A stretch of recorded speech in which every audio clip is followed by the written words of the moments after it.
నిరుపేదలకు 200 యూనిట్ల లోపు ఉచిత విద్యుత్ పథకం అమలు చేసే విషయంలో అర్హులకు అన్యాయం జరుగుతుందని సీఎం రేవంత్ రెడ్డికి మాజీ మంత్రి హరీష్ రావు సూచించారు.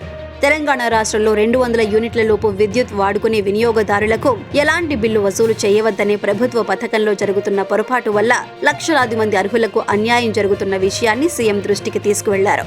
కేవలం 200 యూనిట్ల వరకు వినియోగించిన వారికి అధికారులు జీరో బిల్ ఇస్తున్నారని, కానీ ఒక్క యూనిట్ ఎక్కువ వచ్చినా సరే మొత్తం 201 యూనిట్లకు బిల్ వసూలు చేస్తున్నారని తెలిపారు. వినియోగదారులు ప్రతిరోజు పొద్దున లేచి తాము ఎంత కరెంటు కాలుస్తున్నాం, మీటర్ ఎంత తిరుగుతుంది అనేది గమనించుకోవాల్సిన పరిస్థితి తెచ్చారని విమర్శించారు.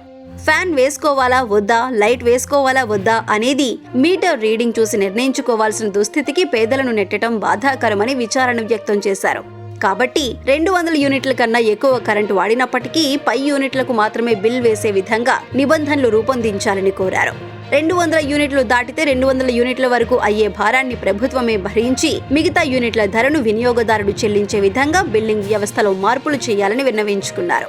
నిజమైన పేదలకు న్యాయం చేయటమే ప్రభుత్వ లక్ష్యమైతే మొత్తం 90 లక్షల పేద కుటుంబాలకు లబ్ధి కలిగేలా చేయాలని సూచించారు. నిజంగా పేదలకు సాయం చేయాలనే చిత్తశుద్ధి మీకుంటే వెంటనే పై విషయాల్లో తక్షణం ప్రభుత్వ నిర్ణయం తీసుకోవాలని హరీష్ రావు డిమాండ్ చేశారు.